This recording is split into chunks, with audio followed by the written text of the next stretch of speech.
Alhamdulillahi Rabbil Alameen wa salatu wa salam ala Rasulillah. Alhamdulillah, this is now episode 70 of the podcast The Forward, myself, Brother Mahdi Locke, and Alhamdulillah, I am joined again today by al-Hajj Abu Ja'far al-Hanbali. Assalamu alaikum. Wa alaikum assalam wa rahmatullahi wa barakatuh. And today we are going to talk about the book, The Wonders of Waqf. So this is essentially a virtual book launch, and I think I will leave al-Hajj to ask me questions, and then we'll take it from there. Okay, Alhamdulillahi Rabbil Alameen, wa salatu wa salamu ala Rasulil Kareem wa ba'd. I wanted to start, first of all, by discussing sort of the definition, because I know that people may have heard this word waqf, but I think that there's only a specialized body of tulab al-ilm or talamid that are talking about it at this point. I don't think it's yet sort of drizzled down into the main body of common Muslims in the English-speaking countries as of yet. I don't think it's so. If you could sort of draw an outline of what is waqf and maybe the basis of it in the revealed law. Yeah, so the basis of the revealed law, the definition of waqf is the idea that you set aside some property that will be a sadaqah jariyah, because the original meaning of a sadaqah jariyah, like ongoing property, is waqf. This is what we read in the Shafi fiqh books. Right. If you read any of the shuru of the Minhaj al-Talibin, it will say this. And that property is going to be of benefit to a specified group of people in perpetuity, or for as long as that thing lasts. Okay, so you're drawing this understanding then from the hadith in al-Bukhari's Sahih, his Jami' Sahih, that everything is cut off for the son of Adam except for the three things. Yeah, that's and right. And that third thing is the sadaqah jariyah. Yeah, and the sadaqah jariyah is waqf. Okay, so the sadaqah jariyah is waqf. So they're sort of synonymous with each other. Yeah, that's what we words. find in our books. Okay, all right. Now, in addition to that, in discussing the definition of waqf, I know that many people, because there's a thinking among some of the slaves of Allah subhanahu wa ta'ala in the Anglosphere, where they're thinking, okay, well, why discussing waqf now? What's the purpose and point of waqf? You know, why this thing now? The same thing about banking. We sort of had to discuss, like, well, why is it important now? Because some of the Muslims have basically, they've jumped in that pool. Yeah. So why publish a book now when the Muslims have not sort of gone into that area, or they're not looking at that area? What's the significance of why this time now needed a book on waqf? Okay. Now, to back this up, this goes, again, the evidences we have for this, again, it's in the Sunnah. It's from the products of the companions, where we have, I think Umar al-Khattab or Uthman ibn Affan set up the well of Yes. Beiruha. Yeah. Is it Uthman? That's correct. Yeah, set up the well of Beiruha. That's an idea of where you say that this waqf is set up for the benefit of the people who need water, and you can set it aside for drinking, you set it aside for wudu, whatever it is. And that well, the reward for that well, that goes to the deceased person. That's the idea. That's how it's a sadaqah jariyah. Now, the book that we have here in front of us, The Wonders of Waqf, this is actually an appendix from a book I published 5 years ago. Okay, so is this part of a bigger book then? A bigger book, yeah. So the way it goes is, I don't know if people know this, listeners might not be aware of this, but I did translate several books for Muslim brothers in Malaysia. Right. Starting about eight years ago. I translated about 5 or 6 books in total. Is that the one I've got that sort of, they combined together a whole bunch of them that came in that brown set? And it had that slide in, we could slide it in and out? Because they took 3 books and made it like a gift set. Okay, all right. Well, so now that's still available? I believe so. I believe so. So I think that might be a good idea. Maybe if we slip that in the description box to show that, because it's a nice handy little set, because you've got like 3-4 books, and then they've got that ribbon for marking the pages. You can slide it in and out, show it to them. It's quite nice. Maybe you can give it as a gift to someone or something. Yeah, I hope they're still publishing it, because this is the publisher in Malaysia, because that included like Kitab al-Kesk by Imam Muhammad ibn Hassan al-Shaybani. Yeah. Another Kitab al-Kesk by Imam al-Lubadi, and I think it included Kitab al-Kesk. I think it had the Kitab al-Kesk from the Ihya al-Muddin. Okay. So it was more like a joint translation between myself and Dr. Adi Satya. So we put that all together. Alhamdulillah. So those were really beneficial books. And one of the other books that came out of there that time was Kitab al-Halal wa-Haram, because from the Ihya al-Muddin. So Kitab al-Halal wa-Haram, the book of the lawful and unlawful, I think that's like right next to Kitab al-Kasb in the Ihya al-Muddin. And that book, I mean, I was asked to translate that book because that goes into the is to get the Muslim to think about what he's doing with his wealth, not actions in general, but your wealth especially, like where you're are you using it properly? Are you earning it properly? Does it come from dubious sources? Does it Okay, come so from you're trying to advise the Muslim on how to eliminate doubtful matters from his wealth, is to the degree possible. Yeah. So the essential theme of the book is wara. Okay. That's it, like carefulness. And how it can be extreme. You can have like blameworthy wara. You Yeah. know, like you don't go to the extreme of chopping off your tongue to prevent backbiting Yeah. and these kind of things. But one of the things Imam Ghazali does in that book is he actually talks about how you should be wary of things that are funded by the government. That's Sure. one of the things he goes into, because rulers tend to get their wealth through unlawful or dubious means. Sure, and this is something that in his time he would know, because the Abbasids Yeah, are in his exactly. time, and they're tyrannically absorbing things. And even one of the places he refused to teach at, one of the madaris, because it was coming from riba, and that was the reason for the Nizamiya, which was a madrasa that was put to the side of the masjid. Yeah. That was done because he said, I'm not going in that musalla because I know Nizam al-Mulk has been involved in haram with this particular place. Yeah, so, exactly. So, and this is one thing he gives advice about, like you wouldn't make wudu from a well that was dug by a ruler, because that well was dug using oppressive means or oppressive wealth, and so on and so Stolen forth. or something like that. Now, do you have the same ruling? Because for us, it's like if water is stolen, your wudu is invalid. Like if it's from No, it's someone valid, but it's just it loses reward. Okay. Yeah, All that's a different. That's actually discussed by Imam Ghazali and Munqidh al-Dalal. Yeah. That comes up, and I think he actually discusses it in there as well. I think in the Kitab al-Haram he goes into that difference of opinion between the Shafis and the Hanabila. Yeah, that's like, listen, I mean, if for- the water's for instance- stolen, that's I wudu think, is invalid. I think, for It's stolen. example, like if you did a transaction after the adhan for Jumu'ah, Right. for Salatul Jumu'ah, I think for us it's like that's haram, but it's still a valid transaction. Okay, it's haram li But I think in your method for lidatihi. Yeah, the transaction won't be valid, won't be allowed. it won't be valid, because you'd actually have to like cancel it. Yeah, or you'd have to wait till after the Jumu'ah or whatever else. Yeah. So I think this is discussed in the same book. But one of the things what Imam Ghazali does is, because he's obviously showing you that you have to be wary of things that come from government funding, is he goes into discussion of where government funding comes from, like where do governments get their money. So he talks about, well, there's the kharaj tax, there's ghanaim, there's fay, these kind of things. I think he enumerates about 8 things in total. But the overall lesson from that is that government resources, government funding is finite, right? And this is a huge thing, because I remember at the time I was like I got really into economics, and I was reading lots of books in economics from Muslim and like unbeliever sources, and that seemed to be something that people just didn't seem to fully grasp out here in the Anglosphere, that government funding is limited. You can't just say, well, the government will pay for it. The government will pay for it. I was like, well, where is the government getting money from? They're going to have to be printing that money, which means more debt in the future. They're going to be borrowing that money, which means more debt in the future. Yeah. I mean, if you look at the Ottomans, that's the thing, is they had money as long as they were out conquering territories. Yeah. And the moment they ran out of territory, they folded. Yeah. Because they only had money. They were only fighting to keep the lights on. Yeah. At one point. And it's the same thing the Abbasids faced before the Tatar invasions. At one point, they were just fighting to keep the lights on. Yeah. And it's a dangerous thing, because you're trying to just keep yourself in there. You don't always have righteous means or righteous motives that you're thinking of. You're just thinking we have to keep ourselves protected. Yeah, we have to sustain, because if we don't, the army doesn't get paid. If the servants don't get paid, the courtesans don't get paid, these other people don't get paid, they could rise up and topple me, and I don't want that. So I need to continue to absorb land and take resources. Yeah, get ghanaim, get fay, get the jizya. All right, so it goes to all different levels. So when Imam Ghazali explains this, he talks about the sources of government funding. And I remember at the same time there was a documentary that came out. I think this is now going back 12, 13 years. There's one called Britain's £1 trillion horror story. Right. It's an interesting Martin Durkin. It's a very, very interesting documentary, where he basically laid out the facts that the government, the British government, is something like £4 trillion in debt. This is an astronomical number, probably higher now. And he shows you so many people are employed by the government. So many people have jobs in the government that don't mean anything.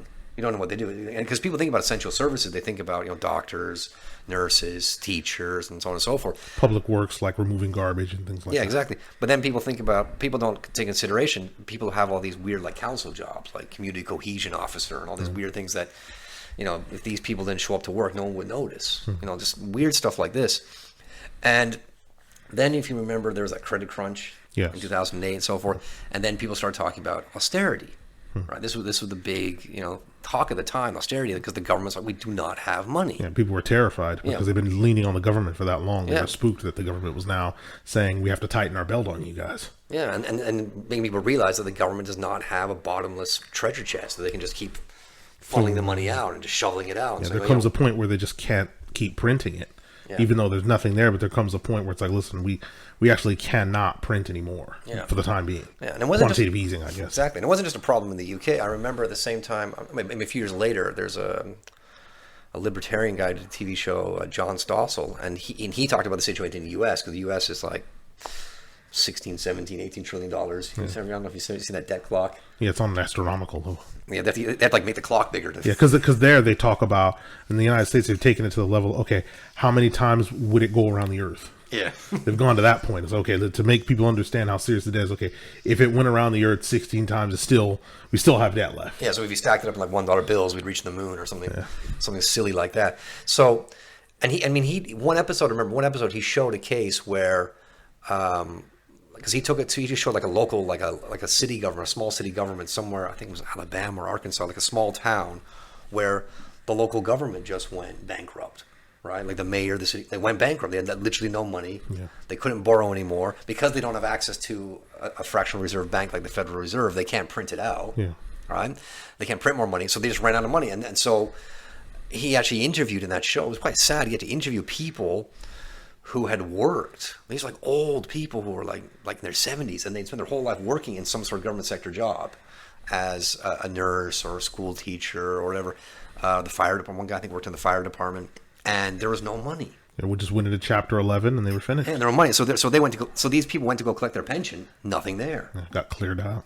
So they're like, yeah. So like the guy who was, a fireman his whole life, he's like 70, working as a security guard.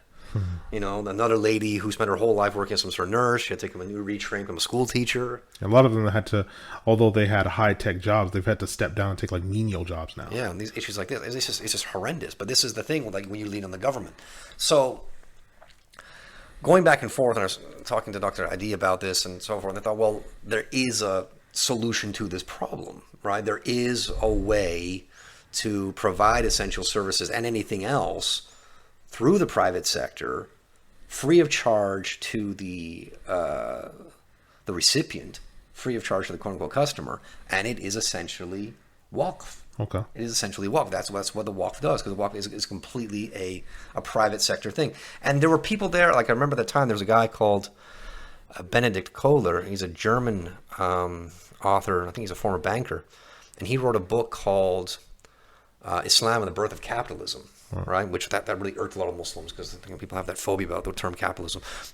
But he wrote a book about it and showing how Muslims were like some of the first people to really engage in full on trade and setting up companies, and he talked about Waqf. And he actually, one of his lectures, he talked about Waqf. He said this is an amazing thing where instead of people sending their tax dollars to some faraway Capitol building, like in Washington or London or wherever, and it's just a small group of people deciding where that money goes.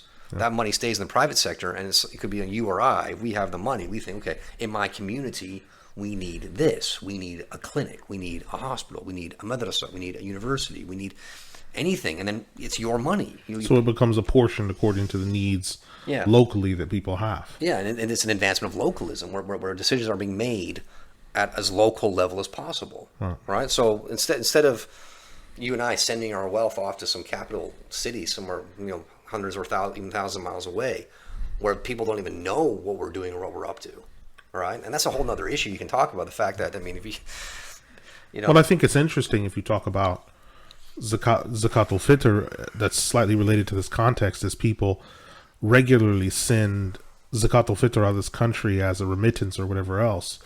And they can't understand why the Muslim communities in the places where they're sending this money out of aren't progressing, why the converts are in such a weak state, and why these other things are happening. It's like you regularly make it a point to send your Zakatul Fitr outside of this land. Yeah, exactly. And the people don't thrive, the people that are here, because that money that would have been due to them, you've sent out instead. Yeah. And the people where they're back in their own countries, they should be advancing their own zakat al-fitr and realizing their own goals and objectives, but instead you're doing these remittances and sending it out, which is propping up like a failed state in South Asia. So failed states being propped up, and at the same time, Muslim converts that are here that really do need financial assistance that would give them the impetus and the strength to continue learning their religion, to continue focusing, because some of them that have come into the religion have lost everything. What would have given them the impetus to do that? That's been taken away. So Waqf, I suppose, also fulfills that as well for sort of Muslims. Let's say if you have converts that maybe they couldn't build a masjid, but with Waqf, it could make it possible for a masjid to be built for a community that's starved that needs a masjid, or needs fountains or something like that. Yeah, exactly. So, and that's the thing that when you have awqaf, it's like instead of having a select group of what are essentially third-party decision makers, right? Because again, the people who live in the faraway capital building, our capital city, and we send our money to them, they make some decision. They're going to make some decision about how the money should be spent, and they're not going to be affected any which way, right? We're the ones in this location. We're the ones who know what this community needs. They're not affected by it. It's third-party decision making. So for them, it's one way or another. It doesn't matter. It doesn't matter. Whereas for us, we're here, for example, we're in a local community. We know what we need, and then we put our money where our mouth is, and we set something up, and we watch where it goes, and we analyze things, and we say, okay, well, this is what's, and then you can have a waqf on top of a waqf, but we'll talk about that later on. So what I did in that book, anyway, this is 5 years ago when this book was published, is the main body of the text was Kitab al-Waqf from the Mughni al-Muhtaj by al-Khatib al-Sharbini. That's Imam al-Khatib al-Sharbini. That's Egyptian. His commentary, it's one of the three major Mu'tamid commentaries on Minhaj al-Talibin by Imam al-Nawawi. Right? And so it's Mu'tamid, it's reliable, and it's out of the three commentaries, out of like, you've heard the Tuhfat al-Muhtaj of Imam al-Hajj al-Haytami and the Nihayat al-Muhtaj of Imam Shamsuddin al-Ramli. That's the easiest one to read and understand. It's very very straightforward. So you were looking for something that was digestible, that you could then translate into English that could immediately be accessible. Yeah, and at the same time, it could be accessible and comprehensible, like authoritative. And authoritative. That's what I wanted. I wanted something that's Mu'tamid but thorough. I wanted something thorough as well. So you have to go to the bigger books to find something thorough, but you want something that's digestible. So I took that, and then I supplemented it with numerous footnotes from the works of like contemporary Murajia. So I used like Imam Ahmad Zuhayli's Fiqh al-Shafi Muyassar. I used Imam Muhammad al-Zuhayli's al-Mu'tamid fi Fiqh al-Shafi, and I used al-Fiqh al-Minhaji by Shaykh Mustafa al-Baghawi. So I put all those together. There's copious footnotes just simplifying the language. Then I used another Maraja, Imam Shatri for Shadi Khut al-Nafis. Right. I put that in. So his book, he has like a short summary on what Waqf is. So I put that at the beginning about all the rule of Kam of Waqf. So the reader just has an idea of what it is, a summary of the rulings, and he also gives them some historical examples about what people were doing. And again, this point keeps coming up that there were so many awqaf set up in Muslim history that people had to come up with ideas what to make waqf for. It's like, okay, the masakin are taken care of, the fuqara are taken care of, the poor are taken care of, the widows are taken care of, the orphans are taken care of. Okay, I'm going to set up a waqf for animals. Make sure the pigeons are fed, make sure the cats are fed, make sure there's one waqf set up in Damascus to take care of old farm animals that couldn't work anymore. Okay, so they've been put to pasture. Yeah, put to pasture. So it's like, we want to kill them. It's like, let's put them in a nice place where they can just live out their remaining days, in comfort and ease and so on and so forth. There's so many awqaf, which we'll get into in the book. So that was the main core of the text, the main core of the book. And then on top of that, then I added a nice description of waqf and its importance in terms of your faith in the afterlife and the faith in the hereafter. That's which I've included in the Wonders of Waqf. This is an appendix by Imam Musa al-Baqa, essentially saying that waqf, when you do waqf, that's a sign of your faith in the hereafter, that you're going to put aside a portion of your wealth and have that wealth generate reward for you in the next life. Then I also added something by Imam Muhammad al-Bulti from his book Qadaya Fiqhiyya Mu'asira about a way to revive waqf. And when I read that, he gave a lot of these historical examples. So then I asked Dr. Mahmoud in Damascus. I asked him, I said, well, this is his grandson. I said, where's where we're going to get more information on this? And then he recommended the book Min Wara'i Hadaratina by Dr. Mustafa Sibai. And then I found a copy of that. And then I read those chapters, and that's when I was really blown away. I thought, wow, this is like, now we're getting the concrete examples. So that's the way that book works. That book of endowments from That was sort of the chain link series of events that brought us from that Waqf to the Wonders of Waqf today. Yeah. So then I thought, because the story goes. So that book we still have that was done 5 years ago. So it has the Wonders of Waqf. That was like Appendix C or something. So that's all in there. And then I finished it off with some fatwa on a Waqf from the Nasima Cham website. I remember you translated one. Yeah. Jazakallah khairan by Imam Abdurrahman al-Shami. Yeah.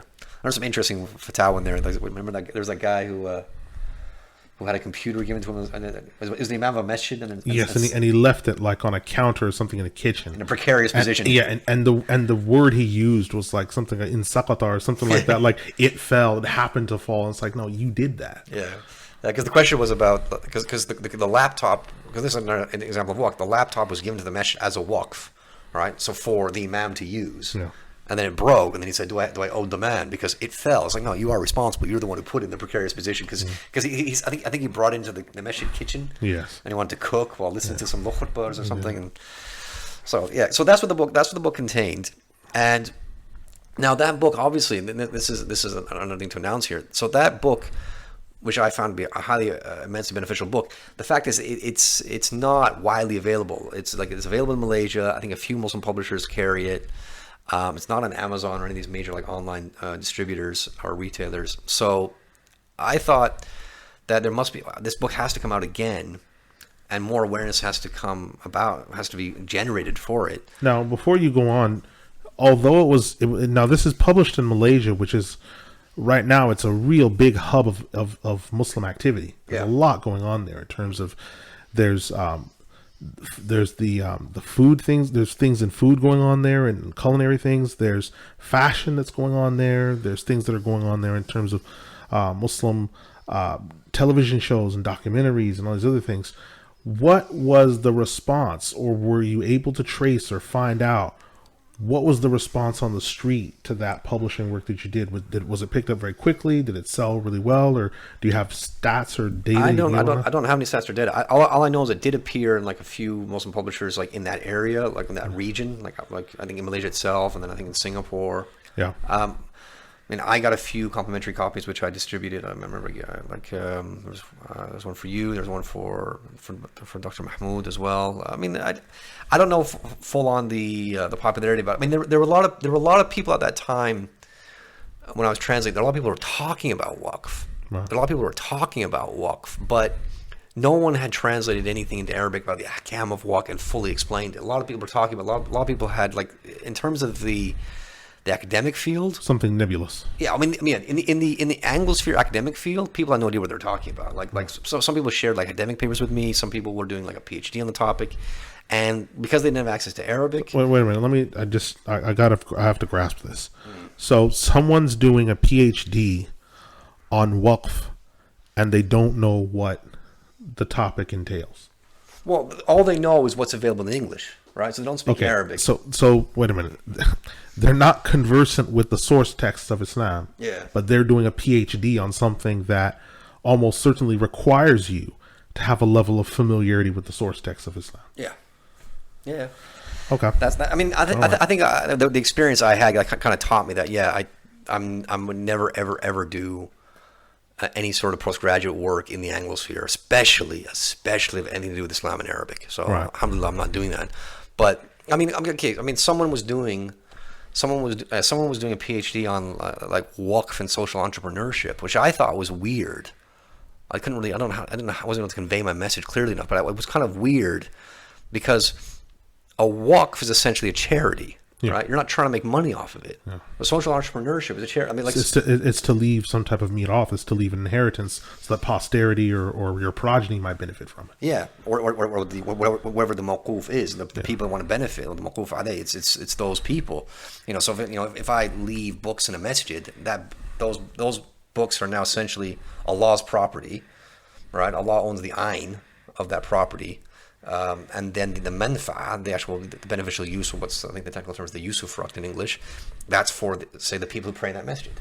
That's how it works. But it has nothing to do with entrepreneurship. Because social entrepreneurship is the idea of where you're making money. It's a business. You're making money, and then some of your proceeds might go towards something else. The waqf itself is not for a business. It's different. Like, I mean, an example. I think like Tom's Shoes. There's a company called Tom's Shoes. Right. They do this thing where they say, like, for every pair of shoes you buy, we will donate a pair of shoes to, the poor and indigent. In a third world country, like Ethiopia or something. I remember I actually watched a small news clip about this, which is nice, but that's not quite what waqf is. It's not quite, waqf is, again, like we said, it's more of a charitable thing. You're not setting up to make money for yourself. Yeah, that's not the goal. It's not entrepreneur. That's not the maqsood. Yeah, it's not entrepreneurship. But anyway, so that's part of the. So people talk about waqf, but then they don't really know the fiqh of it. So that book brought out the fiqh, it brought out the ahkam, it brought out the fatawa, it brought the historical examples. And now, thanks to your encouragement, especially, jazakallah khairan, I want to republish that book, but I want to give people a taster to sort of inspire them to what's coming. So look into this matter. So this book, why I chose this appendix, I thought it's a nice short book. It's accessible. It's on Lulu. Inshallah, it'll be on Amazon. Anyone can buy it. It's not hard to get your hand on. Yeah. It's affordable. That is going to give Muslims historical examples of waqf and make them want to learn more about waqf. And it's also just to give Muslims some pride in their history. Yeah. Because we have all these, we have this deep-seated inferiority complex. I see it especially. Well, I don't know especially, but it's in the Anglosphere. It does exist in parts of the Muslim world. Yes. It's like, it comes from America, so I have to agree with it. It comes from France, I have to agree with it. Yeah, it's ingrained. It's like I was just translating a book recently by Imam al-Bolti, and he said, talking about some of the things in our civilization. He said, but people want to question something if it comes from Yad al-Amriki al-Mubaraka, if it comes from the blessed American hand. No one wants to question it. Yeah. Sarcasm. Yeah, it's just that thing though. So that's the benefit of this book. So this just shows how.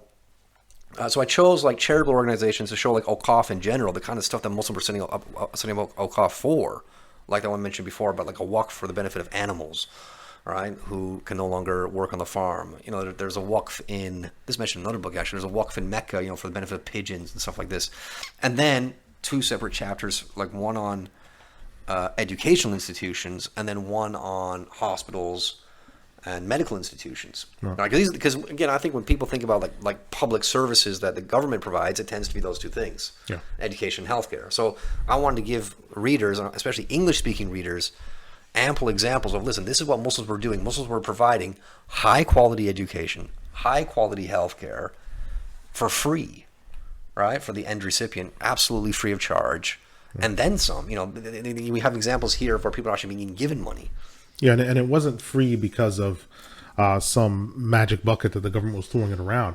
It was because private donors and people came together and left this for posterity. Yeah, so people are setting up hospitals, for example, or having like someone own like an apartment building or own houses, and then the money, all the rent money would go towards the hospital or the school or whatever it was. And there's money just flowing in, and then you have like Awqaf within Awqaf. You have like a waqf inside a waqf. So, and inshallah, there's some examples we look at. Like you could have a waqf. The hospital itself is a waqf. Then you have someone will set up a waqf and say, okay, the money from this business will go towards some of the staff, or it will go towards the bedding, or it will go towards the food. Someone even went as far. It's mentioned in one of the hospitals. Someone went as far. There's 4 hospitals mentioned. Someone even went as far as setting up a waqf where someone would be paid from the waqf. They would be paid. Their job would be to walk up and down the ward and get within earshot of a patient and just say, yeah, he's looking quite better today. He's not as pale as he was yesterday. Just to say something like that, power of suggestion. Yeah. That's the extent it got to. Give them the strength. Yeah, give them the strength. Like, this guy's looks improving, right? And then the patient hears that, they think, maybe I am getting better. Yeah, I feel good. Yeah, right. Might be time for me to go home today. Yeah, because the point is, we don't want people, just lodged. Because the point of the hospital, our hospitals, wasn't to just keep people in a state of illness or whatever else. It was that they felt good enough to where they could go home. This is not their home. Yeah. This is the point of it is for them to get better. Yeah. Yeah. So one of the things you notice in the book is, for example, like they'd say, like I think Mustafa Sibai, he explains that like one thing in common to the hospitals, that's, for example, like if you had an ailment or if you had a sort of malady, you'd show up at the hospital, they would inspect you, look at you, and say, okay, if you're well enough to go home, they'll say, all right, go to the Seidelia, go to the pharmacy, get the necessary herbs or whatever it is, and go home, and you'll be fine. If your situation is more serious, they'll say, okay, go to the side, we have to hospitalize you now. They give you a new set of clothes. They change your clothes, give you a new set of clothes. And this really shocked me when I read this the first time. They put you in a ward where other people are suffering from the same illness, right? Because why would you put people, they do this in hospitals here, why would you put people who that have TB and they're exposed to people with smallpox or something like that? So now you can get other diseases while you're there. That's why you always read about that. Like people go in for like, they have this ailment and then they come out with pneumonia. And they get the super bug or something like that and they wind up dead. Right? So they do that. Then it's like, then every patient has like his own set medicines that he's supposed to take. Then he has on top of that his own set food. Right? Which again, another thing that's just like completely out of the question for Western conventional medicine. They don't think about the fact that when you're on a diet, or sort of when you're ill, there's certain foods you should be eating and certain foods you should be avoiding. It's like, no, eat whatever you want, but take the medicine, take the pharmaceuticals. Or even looking at the fact of when you see someone like the sputum or the mucus that they're producing tells you what type of bile is predominating. Exactly. Yeah. And then when you find out what that is, then it's like, okay, well, that type of bile has to be brought to heal because that's most likely what's leading to or causing or might be contributing to this illness. So we need to bring that bile to heal, and by doing that, we need to prescribe you with beetroot, or we need to prescribe you with whatever else. You need to eat more of these greens or whatever else. Okay. So with all of that being said, then we see that this is coming from chapters 8, 9, and 10 from this text by Mustafa as-Sabai. Do you have a reason you can give us of the choice of Mustafa as-Sabai? Why this choice, or can you tell us anything about him or what the background is? All I know is he was an academic. I don't know much of his teaching career, but he lived in Syria. I think he died in the Gregorian calendar. This would be like in the 70s, I think. Okay. 74 or something like that. Right. But like I said, the book was recommended to me by Dr. Mahmoud Ramadan. Okay. Imam Bolti's grandson. He recommended it to me because it had the sources. So I focused in on those chapters that talked about al-Waqf and other things. I mean, also the book is longer than this. It has different aspects. But it seemed to be the nicest summary of what was relevant. So okay. So what I wanted to then look at then, starting at the beginning, is I wanted to talk about what Sabai discussed of chapter 9 in the Madrasa movement.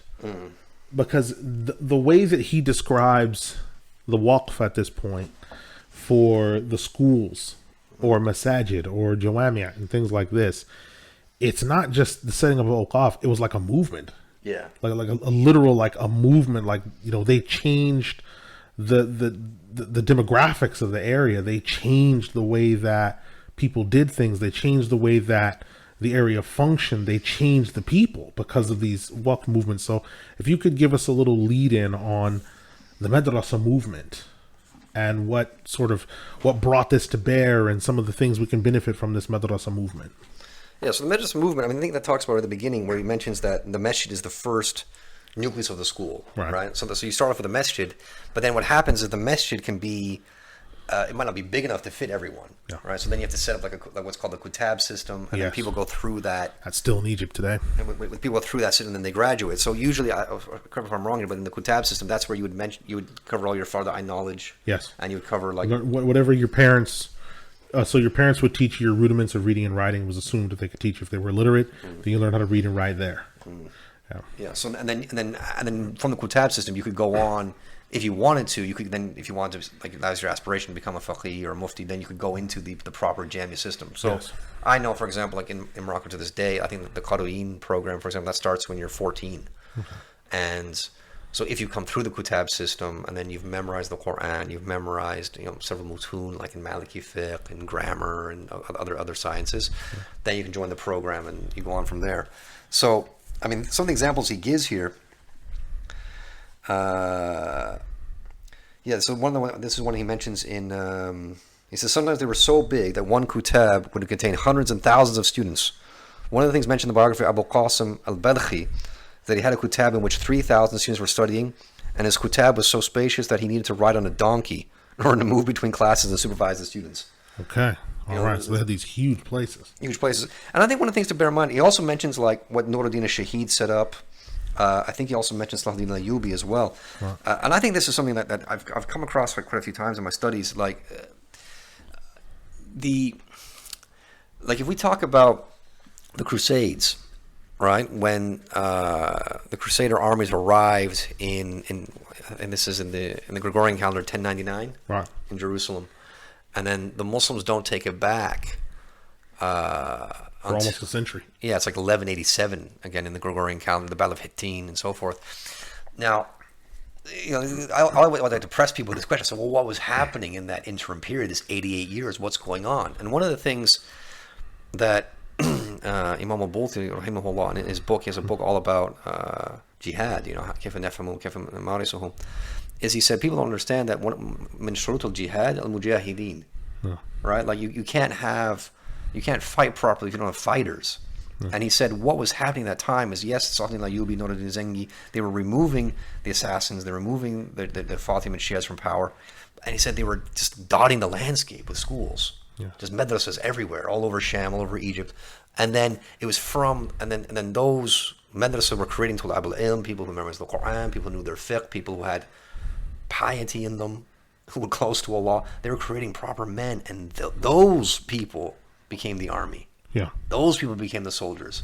And that's how the Muslims were victorious. Sure. People weren't just these, ragtag bandits who felt like, yeehaw, let's do something. No, it was, these were tulab al-ilm. A social movement had to be created to bring about the circumstances that would lead to the upliftment of the people to remove the Crusaders from the land, because the incursion of the Crusaders in the land, people forget that part of what an invasion does is an interruption in society. It's like going into a room that's crowded with people speaking and yelling, pause. And everyone stops for that moment. That's what you've done. You've paused the civilization for that moment. And then to restart it, the things that were working that made it good, you have to bring those things back to kickstart it again, to get it back where it's supposed to be. Yeah, and that's the thing. So people like Salahuddin al-Ayyubi, they realized, and Nuruddin al-Zengi, they realized, okay, there's an internal problem here, right? We're not rectifying our affairs. We're not rectifying ourselves with Allah. We're lacking in our knowledge. We need to just revise. So it just went on this massive just school building movement for decades, and then that's what produced that army, right? And then one of the things also I mentioned here about all these schools, because the Salihiyya school is mentioned. Yeah, right. Oh, sorry, that's Salahuddin al-Ayyubi, the Salahiyya movement. Yeah. So we discussed that in the lifetime of Imam Yes, that was created. That was that district, the Salihiyya district, was in Damascus. Yeah, and came about because of Ahmed ibn Qudama. But the Salahiyya, that's a school, it's a separate school. Yeah, and so one of the things that also mentions as well, like he throws in a lot of points about how, it's not just setting up schools, but it's also setting up schools. Like again on page 42, he talks about setting up schools that also have qualified teachers. There's a proper system in place. Like he says no one would sin teach unless the shuyukh had testified to his competence. Okay, and this is an important point, because when you have fuqaha and scholars, what tends to happen at the masjids is they will send a mufti or someone of this caliber, someone that was their student, to lead the people in their salah, and also to be a mufti and to settle their day-to-day affairs that they have. And they'll often ask questions on matters that are already settled. Right, so that would be the mufti of the masjid or what have you. What is the distinction between when we're using this word madrasa and talking about these people and the madrasa movements that we see in the English sphere? What are they lacking that the madrasa at that time was not? How long can we do it for this podcast? About an hour. How much time do we have? No, but like the madrasa here, as the author is describing it, we're talking about all kinds of subjects that are being taught. Sure. And we're talking about, because it's interesting, I was talking to Brad about this the other day. When you have a madrasa, or even if you go to like the Jami al-Qarawiyyin, for example, in these universities, People are divided according to subject. Yes. When you set up a class as according to subject, it's like you study fiqh over here under this Qudsi in this section. You study this, or it could be a specific text. Theology is over here, tajweed is over here, grammar is over here, and so on and so forth. And you're not put in a class based on your age. We don't have this grade 1, grade 2, or year 1, year 2, year 3. Like all the 9-year-olds go over here, all the 10-year-olds go over here. We said our system is that you go according to the subject, right? So if you're 9 years old and you're 65 years old and you both want to learn tajweed, guess what? You're going to be together in the class, and that you benefit. That's how you grow up. As a kid, you grow up because you're around adults. Yes. Right? But if you're always around your own age group, you and I know about this from teaching in certain schools. If you're always around your own age group, how are you going to grow up? Okay. How are you have that influence? So these are like massive differences, and it's just sad when Muslims when they set up schools or they set up madrasas, they still think along those lines. Like the 8-year-olds go over here, the 9-year-olds go over here, the bigger kids go over here. Yeah. When essentially they should be together, which was the way. I mean, that's what even in the Anglosphere, they talk about the one-room schoolhouse and all that stuff. Yes. It was that way for them even. Yeah. They people were set according to ability. Yeah. So you'd have the 16-year-old was almost like a prefect over his class because he had the same ability as them, but because he was older, they entrusted him with more activities, more things to be responsible for. So if the younger ones played around or goofed off in class, he'd be the one to say, no, don't do that. So when the teachers was busy writing something on the board or whatever, that child acted as like a prefect in class to make sure that the teacher wasn't being disobeyed. And these are people that aren't Muslim. These are primarily like Mennonite and Amish schools that still function in this capacity today. So we can't say it's something that's impossible to do because this still functions in Pennsylvania, in parts of Maryland and other places Maine, where the Mennonites live. So it's still something that's doable. Well, actually, I ask a question here. How is the in something like the U.S. the Jewish schools? How are they set up? Well, the Jewish schools, what they have is they have the ultra Orthodox, or they'd say that they're the Haridim. The Haridim, they have broken their subjects down into the Tahurat, which are their subjects that they'll talk about, or Torah or Halacha, and then the non-Halacha subjects, the worldly things, they'll have those into other studies and they break them down. But they're broken down into all these little departments. But the children start off with learning how to read and write, learning to read the Torah, learning to read the texts. There are other things. And then when they also notice certain proclivities in them, they then start to push them over towards other subjects. So one of them has a strength in writing or whatever else, they get him involved in writing. One of them has a strength in math, so they try to get him involved in math and other things like this. They try to get them involved in topics that they know are suited towards them, that they show a particular proficiency in. So they also understand that the way that schooling is being done in the popular culture is not the one size fits all panacea for everyone. Yeah, like the conveyor belt method, where everyone just comes out the same. This doesn't work. Yeah. So I mean, again, so this thing about having competent teachers. I mean, the one thing that's mentioned, I like the story where, Imam Abu Hanifa, I think there's a misunderstanding of Imam Abu Hanifa and his student called the Abu Yusuf, and then Abu Yusuf went and taught for a while. Yes. Called the Abu Yusuf, said, "What happened to you, man? You became a raisin before you became a sour grape." Yes. Right? You weren't supposed to leave my circle. Yeah. He misunderstood. From what I've been able to gather on page 42, he sort of understood when his sheikh said to him, "I've made you responsible for the Muslims after me." He thought that meant immediately. Yeah. So right when he gets better, he's thinking, "Oh, great! I better get started." So he forms his own class, starts building his own gang, in a matter of speaking. And then Abu Hanifa, the Imam Rahimahullah, has to come to him and say, "No, you need more work. You're not done. You're still a work in progress. I didn't mean right when you get better, just set up a circle and start moving." Yeah. So and the same thing with the physicians as well. Like you wouldn't have anyone working as a doctor unless they've been qualified. There's one time where one doctor made a mistake and people got and someone died actually, and then the ruler at that time got all the doctors to be rechecked, requalified, make sure everything's in place. And the Muslim Valley also talks about how the schools were set up in the sense where you knew who the teachers were because of what they were wearing. Right, like the sheikh would wear like a black amama. Right, so it's a fallback to the sunnah. Yeah, and that's how it was in the time of Abu Yusuf, for example. It was a black amama. Subhanallah. So then, understanding all this about how these schools worked, can we say a little bit about the type of scholars then that came out of this madrasa movement? Yeah, there's a page where he mentions it. I mean, like, again, it's these kind of madrasas that produce the other because look at the time and the age he's talking about. But this is going back 800,000 years ago. These are the schools that produce people like Imam an-Nawawi, Right. people like Imam Ahmad ibn Qudama, people Right. like Imam Muhammad al-Ghazali, people like Imam Abu Fidab Ismail al-Kathir. Yes. That's how our ulama were produced in that system. And I think it's another thing we've mentioned before in previous podcasts about what you notice about these schools. I even put this introduction. I think there's 2 points to mention here. Is that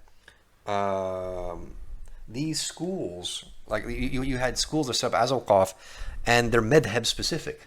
Okay. Right. So this again, this completely demolishes this notion that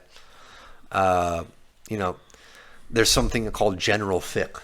Right. Well, there's the Quran and Sunnah fiqh. No, that doesn't exist. You go back. There's no al-fiqh al-aam. Yeah, exactly. There's general fiqh. Yeah. So like he mentions here, he says that back then, and he's quoting An-Naimi Adaris fi Tarikh al-Mudaris. And he said in Damascus you would have, for example, 63 schools for Shafi fiqh, 52 schools for Hanafi fiqh, 4 schools for Maliki fiqh, and 11 schools for Hanbali fiqh. Right. And this doesn't include the medical schools, the hospices, the hotels, the Yeah, prayer rooms. this is just solely dealing with just the fiqh itself. Yeah, you're just going mahad for fiqh, and that's why. Now, the question I have, hold that thought. The question I have then is what a listener might have in hearing this is, why would you set up schools that are madhab specific? Isn't that leading to sectarianism? I thought we're all Sunnis. I thought we're all Muslims. What's the point of setting up madhab specific schools? Because that's how you progress in fiqh. There's no such thing as general fiqh. That's the whole point. Now, it might sound a bit, non-PC, not friendly. For example, like if someone sets up a waqf for Shafi fiqh, and they say, like the waqif, that the person who's now passed away, but they've written the document out, and they said, listen, this is a waqf for the study of Shafi fiqh, and they might, let's say they have a dormitory attached to it, right? And they say, so they might stipulate. They say, listen, this madrasa is only for Shafis, or it's only for Hanbalis, right? That essentially means that if you're not a Hanbali, you can't stay there. Yeah. Well, because they're doing this for long distance students that might be coming there exactly to study there, and they're coming from a long distance away, and so that's been put aside for them as like an inn or an apartment or a little bit of a hospice or something like them to be at. Whether it's for the deceased in the case of a hospice, or whether it's for long distance students, they have like a little bit of an inn or a hostel. Yeah. They know, okay, if I can just get to Damascus, there's a bed waiting for me. Yeah, exactly. And I can study the fiqh, so I don't have to worry about, I need to bring money for a bed. No. All I need to bring money for is to pay for my books and my food and drink. But my lodging is covered. If I can just get there, my lodging's covered. Or in some cases, there might be a waqf for that as well. If you're a student, they might get food and board and all that stuff as well. All you have to do is literally, I just need to get there. Yeah, just show up. If I can just get there. Yeah. So what's sort of interesting here is that when you have when the waqif does that, the person who sets the waqf, when they make those stipulations, they have to be obeyed. Because usually one of the things when I was doing the book 5 years ago, one of the things that often comes up is that sometimes the waqif would say, well, I think it was the norm would say, may the curse of Allah be upon anyone who changes this or violates this, and that applies. For example, like if someone sets aside a waqf, like they set up a well, and they say this well is for drinking water. Yes. You can't do wudu with it. Yeah, nothing else. Yeah, because it's set up for drinking water, right? Yeah. So it's the same thing here. So someone says like this madrasa is for the study of Shafi fiqh, and the dormitory is for Shafi students. Yeah, you can't stay there if you're not part of that madhab. It's the same thing. Like it would be the same thing if it's a Quran school, and you might have a dormitory for the hufad, or the people who are memorizing Quran. If you're not memorizing the Quran, then it's not your right to go. You can't be there. Yeah. It's not your right. Yeah. It's not that the waqif is being mean. It's just not your right. That's not who it's for. Yeah, that's not the purpose of it. Now, in addition to this, at this time, because he makes a reference to the Mustansiriya, which was the first school that was built in which it wasn't madhab specific. They actually had all 4 schools under one roof in Iraq, in Baghdad. So in Mustansir, for whatever reason, he thought it would be a great idea to have all of these people gathered together, these muftun and fuqaha of one school. And this really produced, because based upon what was happening before, people that might go to get a fatwa from their particular sheikh or their school, it might be in a different part of town. So they might have to take a trek, or they might be next to the market or something like this. So the place where he studies Quran might be far away from where he studies his fiqh. So I said, okay, what we're going to do is we're going to put this all under one roof. So everything's here. So whoever's studying Maliki fiqh or Shafi'i fiqh or whatever, they're all going to come to the same place, and they can ask their people, whoever they may be. And this produced something quite unusual, because the people then that started that kept on producing madhab specific schools, even though they were madhab specific, they would still then also have people from other schools there. Yeah. But the school might be based on this particular madhab, but they saw that, wow, this is working out. Let's have some other people there as well, just on hand. So if a particular district was primarily Maliki, but they knew that there were a sizable Shafi'i amount where muftis were required, they'd have them there as well. What do you think, or what do you think the author, Sabai, and in your own research, what do you think that fiqh school movement did for, say, the diffusion of the madhahib among people, as well as the spread of books in fiqh? What do you think, by those schools being built in that fashion, madhab specific schools and such, what did that do for the fiqh?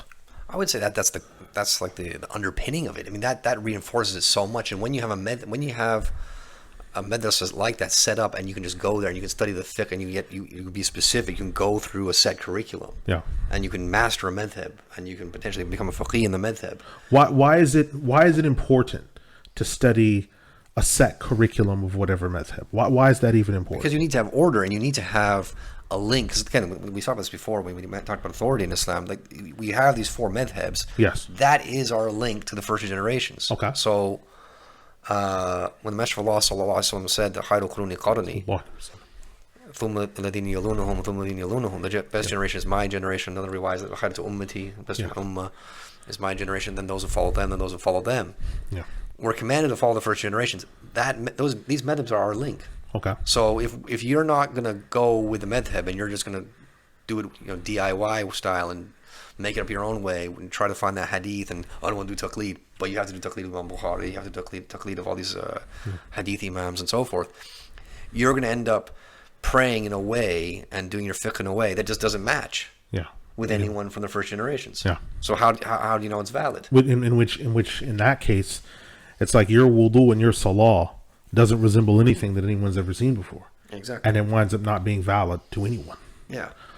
So in that circumstance then, so someone's looking at these madhab specific schools, they're set up, they have a curriculum. Okay. Now, how long, looking at what you've seen or what you've looked at, how long is it taking to produce, say, muftun or fuqaha from these madaris during these madrasa movements? Like, how long is that taking? I'm not too sure about the exact years. All I know is, like, even today, I think when we look at, when you get to the university stage, say like the Azhar or Qarawiyyin, we're looking at, I think, like 12 to 14 years. Yeah. But that's after they've done preliminary studies. Yeah. I mean, there's an assumption that they've started off with some things, like they've memorized some mutun and something. Yeah, so like with the Qarawiyyin, I know, like, you don't start unless you memorize the Quran, and you memorized, the basic Maliki fiqh text, you memorize the Alafiyya and grammar, the Ajrumiyya, and a few things like that. So you're not starting with nothing. Yeah. And it's the case. You can't come in a clean slate. I mean, could you sort of talk to us about how there's the I don't know any other way to put it, but sort of like the Sabil Tufaili, we would say in our way, is Tufaili is it's a common Egyptian moniker, especially in the Sa'id, where everyone knows a guy named Tufail, and he shows up and they're like, hey, did you invite him? Who is that guy? Yeah. No, that's Tufail. Did you call him? No, I didn't. Did you invite him? No. No one knows who this guy is. And what happens is there's kind of like this Tufaili thing where people are sort of going into the Muslim heartlands with like nothing to start with. Yeah. And they're like, okay, I'm ready to learn. Yeah. And it's like, well, no, you needed to have your wudu and everything. Could you sort of talk about, if someone wants to enter into a madrasa, like a fiqh specific madrasa or something like this, like what we're talking about, what things do they need to have down? Like what should they be solid in before they think about sort of trekking out and inadvertently making themselves a nuisance for a faqih or sheikh that's teaching long-term students? Well, number one, I actually discussed in the big step in the chapter on the importance of learning the Arabic language is you have to get your Arabic down. Like that has to be a priority. You have to get your Arabic down, and you cannot be sat in a class somewhere and you only understand half of what's being said or three-quarters of what's said, and then you have to nudge the guy next to you and say, what did the sheikh say? You don't want to be in that situation. Wow. And it's better. I definitely recommend this. What I did, because for example, when I was in Fez, and I still do it now in Jeddah, is like I get private teachers. Okay. I get private. Now, yes, the lessons are all in Arabic. Yeah. Lessons are all in Arabic. Don't get me wrong here, but it's one-on-one. I find that far more effective. If I wanted to do it in a proper program, which I've thought about doing, I still feel like I want to get more books down, more text down, and so forth. Now, my teacher, Ustad Ali Filadi, who's written the forwards for the book by the books by Sheikh Imam Muhammad al-Ta'wil.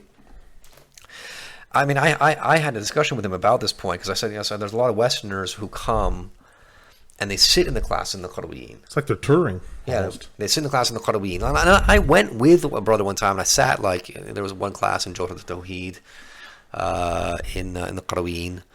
And again, these were like sixth year students. Okay. So these are students, again, these are people who well seasoned, dyed in the wool, Yeah. so they're senior most. Yeah. They're halfway through the program, basically, halfway through the program. Now, alhamdulillah, I mean, I held my own in some cases. I answered some questions and stuff like that. But it's like, essentially, I'm like, I shouldn't be here. You were getting the eagle eye. Yeah, right? I mean, And in a nice way, but it's like, they're- how does this guy get in here? Yeah, they're friendly and everything, right? But so you sit there in the class, and then basically there's the guys who come around. They take the attendance because again, it's just the Qarawiyyin is like this open space. It's complete open space, and there's like the shiuch are sitting on. Each one has a kursi in one section of the masjid, and the students are gathered around in like a semicircle, like an expanding semicircle, like in rows. And there's two guys who come around with like an attendance list, and they call out all the names, and then they say like, obviously my name isn't on there, so and they're someone's like, who left the door Yeah, unlocked? like, who are you? You know? How did you get in? It's like, I'm just a zayyid, I'm just a visitor. It's like, all right, which they're okay with, they're friendly with, and then. But I noticed like a lot of Westerners were doing it, and they were like attending. So I only sat like in 2 or 3 classes. There was one guy who did Jawhar al-Tawheed. I sat in like one other class just to see what it's like with the grammarian, Sheikh Abdul Hayy al-Amrawi. And that was really impressive to watch because that was just, again, like someone teaching off the top of his head.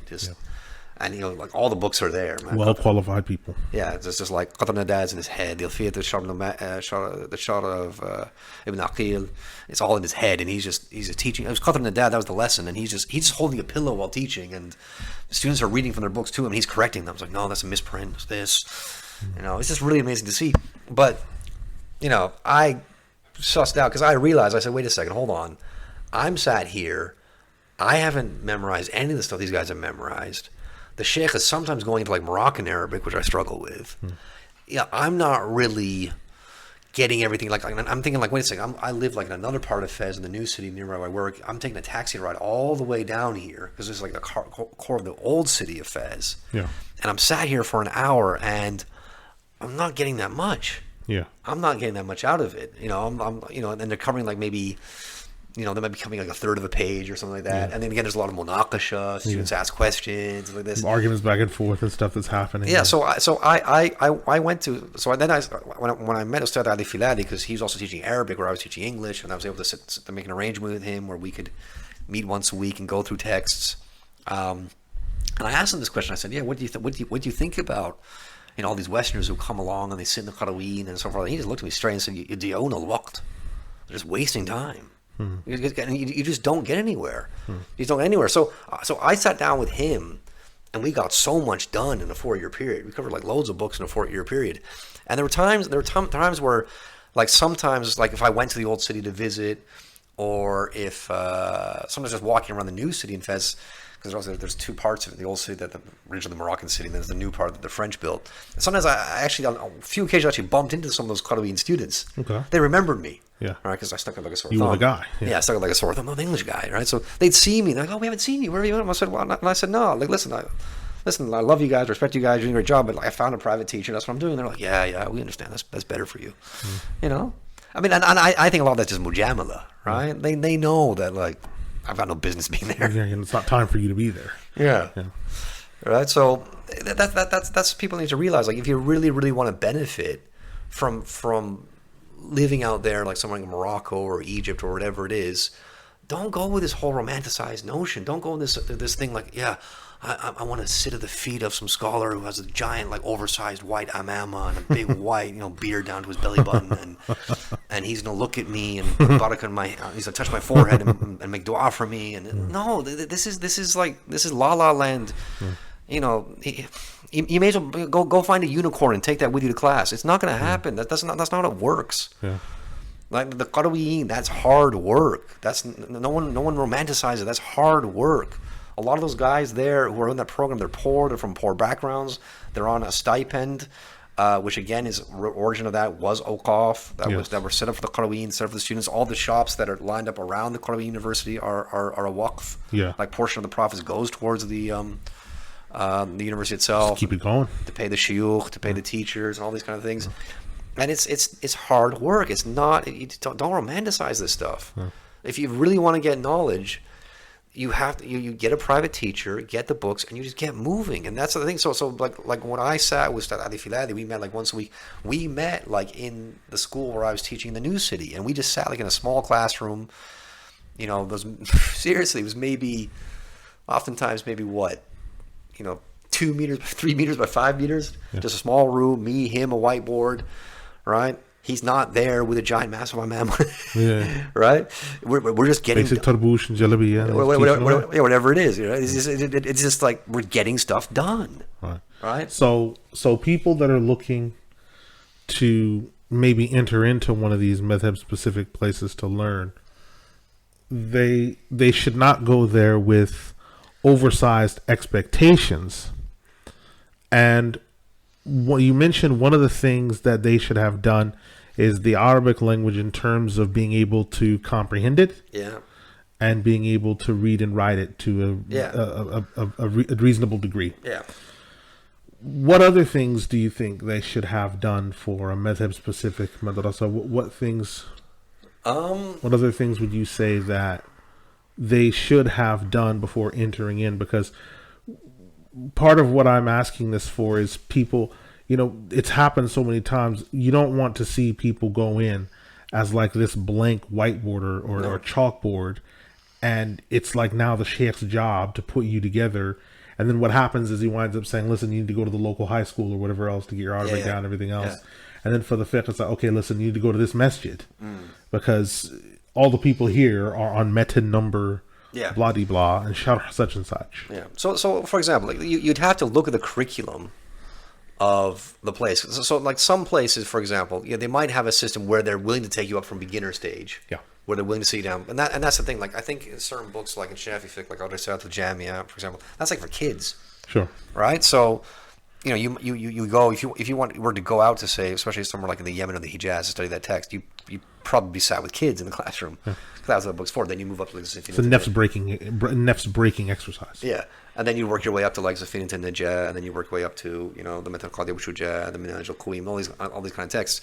But I think the Azhar, for example, because my fiqh teacher studies there, like in Shafi fiqh, for example, their basic program, if my memory serves correctly, is that you have two metins basically.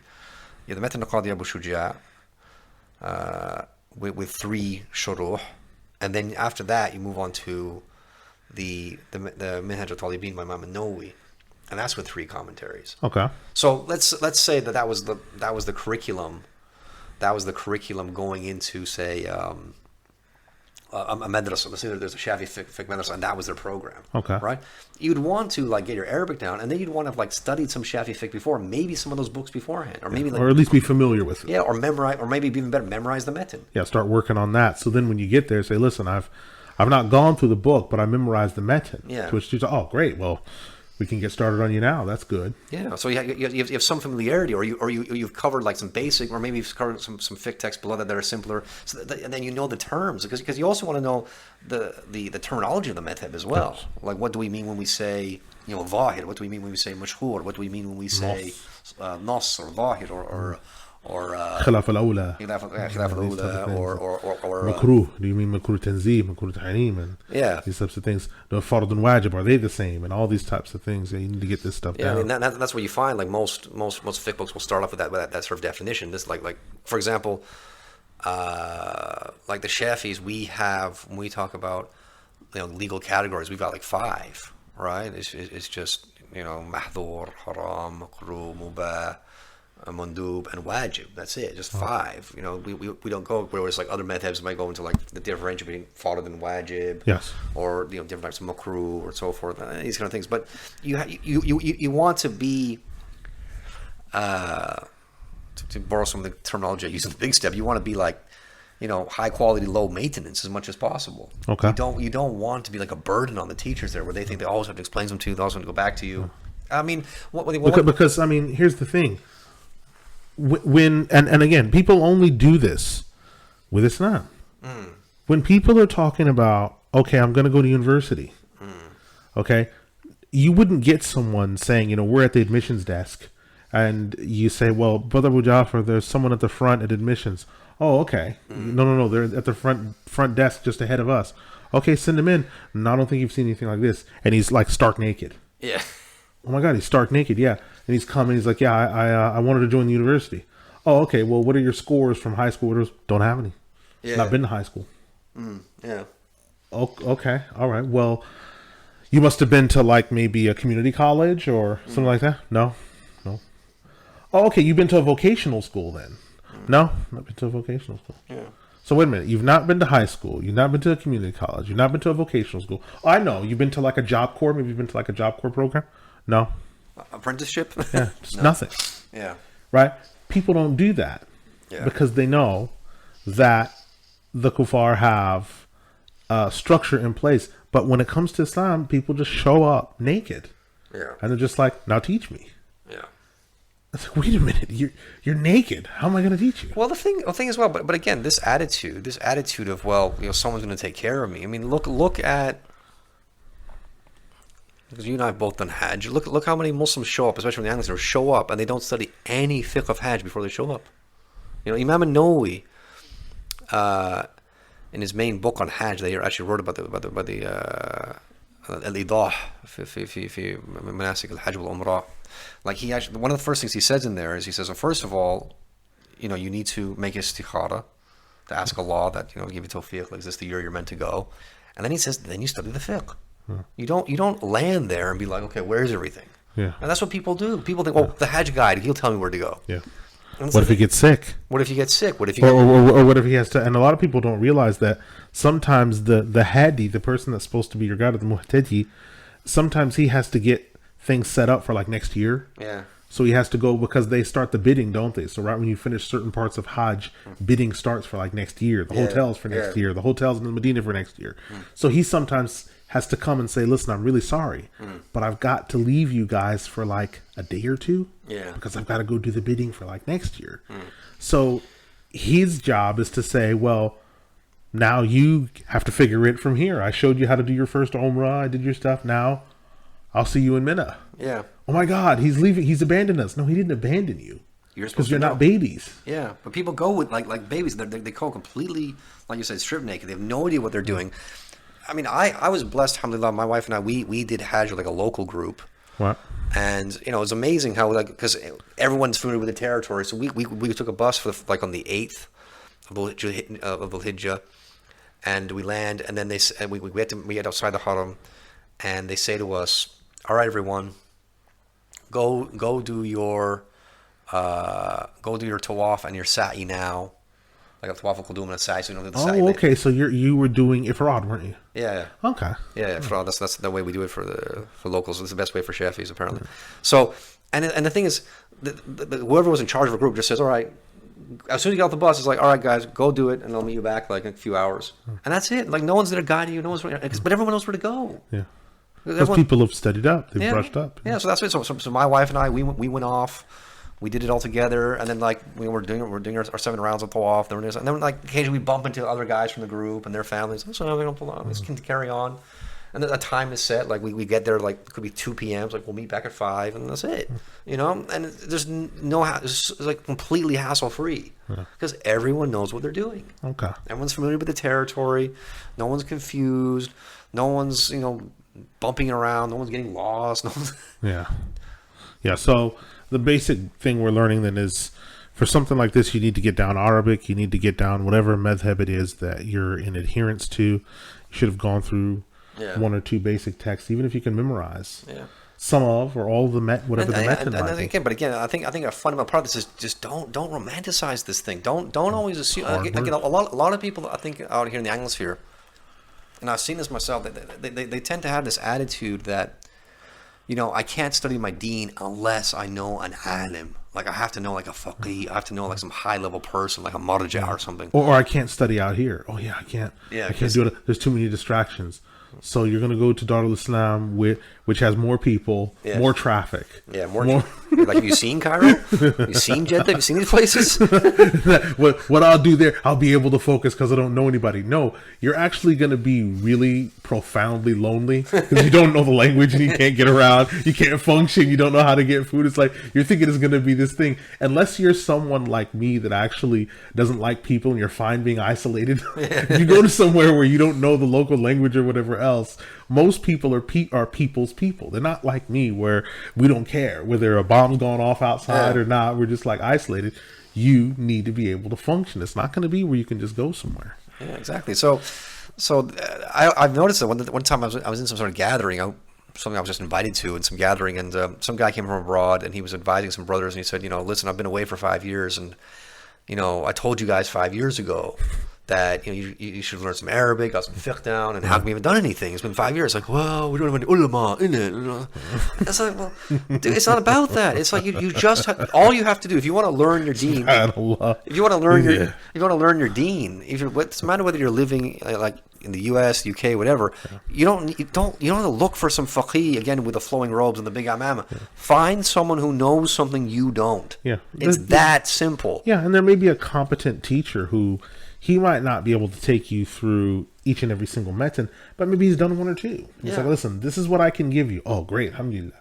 I mean, to have your father line, it's better than not having them. Exactly. Or you might know a brother. There might be a brother who, a fellow Muslim who does not have maybe the same overall knowledge as you, but they might know a method that you don't. They might have covered a text that you haven't, and you think, okay, I can benefit from that. Just go there. I mean, it's like, but you just have this attitude of like, no, I need to find like Marab al-Hajj. If I find him, I'll study with him. No, there's the possibilities of that happening are very slim. Not because of any issue. It's just the way that things work in life. You don't always get that opportunity. So you take what's available to you. So the goal then is do not show up naked. Yes.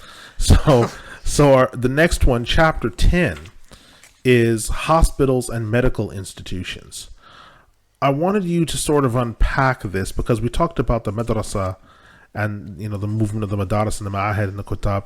Could you talk about sort of the hospital movement, the medical institution movement? Was this connected to the madrasa? Was it happening at the same time, or was it before or after? Or what triggered this? It is congruent. I think the first thing to mention on this point, again with the madrasas and the schools, we're talking about these quote unquote public services. So again, these schools are being provided free of charge. The students don't have to pay anything.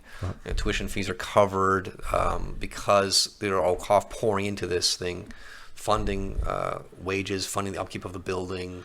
Now, in this case, sorry to interrupt. In this case, the money that's going into al-Hajj, can anyone donate? Like, anyone. Let's say because maybe people might be thinking of the waqf in the sense of they have to be wealthy donors. No. But maybe it's someone who maybe they have a little bit of extra money left over from some. Or it could be an object. Like for example, if you see a school and you think, listen, I've got some books in my house that no one reads, right? Or I've got some musahif. Yeah, I see that all the time. Like on the side of the mushaf, or maybe with a stamp, Waqfullahi ta'ala or something like that. That's what you can do. It doesn't always have to be like a monetary thing. It can just be an object. Because the whole the condition is that it's something that has to last a reasonable period of time.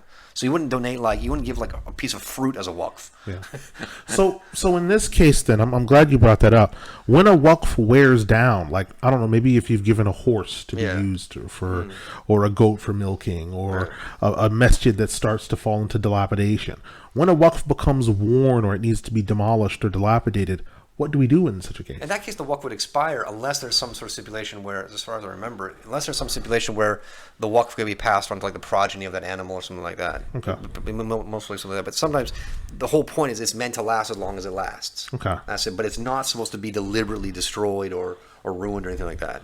So what happens in the case of a masjid that starts to fall into ruin? I mean, do you renovate it? Yeah, it should be renovated. Yeah. Should be renovated. Okay, so Yeah. it doesn't affect it if you say, okay, well, listen, we're going to renovate it. Oh no, you've broken the waqf. No. It has to be renovated and maintained because you're trying to maintain the asl of the waqf. Okay. Right. So the waqf itself going out of existence, that's a worse Yeah. case scenario. That's the worst or the greater of two evils. Right. Yeah. You don't want that happen. And if it's in an area where maybe the masjid might need to be moved because maybe there's been like an Aceh, there was like that natural disaster that had occurred and everything else. It needs to move. The waqf is still in place if you have to move the building. As far as I know, yes. Okay. As far as I know, that's not something that's discussed in the book. That goes back to the rulings. But yeah, because again, you're doing whatever you can to maintain that waqf. That's the idea, is that you don't want that waqf to go out of existence, right? So from what I remember when I was reading on the fiqh about it, is that you don't want to do anything that would lead to that waqf to go out of existence, because that means that person's not going to get the reward anymore, right? That person, they want that reward to continue until the day of judgment. Yes. That's what they want. So you're going to do whatever you can to keep that going. Okay. Now, in terms of the hospital movement, you're saying that the hospital movement was congruent to the madrasa movement. Talk to us a little bit about the hospitals, the name that we have for hospitals, the purpose behind why they were done, and then also what is the point of the hospital for a Muslim? Yeah. Like, what's our point for that? Yeah, so I think a few things to because we also mentioned the Madrasa movement. Because what he does in this book, Mustafa Siba, is he talks about two kinds of hospitals, because you had like field hospitals and then stationary hospitals. Okay. Right. So the hospital movement, this goes back to the idea of like the Muslims always had field hospitals, because when you're fighting battles, you have to have doctors and physicians on hand to treat people from their wounds. So that's a common thing in field hospital. Give people their last rites, things like that. And you also have to have, and then there were also field hospitals where they were set up as al-Waqf, and that would be sent out to like rural areas where there might not be a hospital. So you might have a field hospital where you have a huge caravan with doctors and hospitals. Oh, so it's mobile. Yeah. They're called the mobile field hospitals. He talks about these examples where someone would get the idea and think, you know what?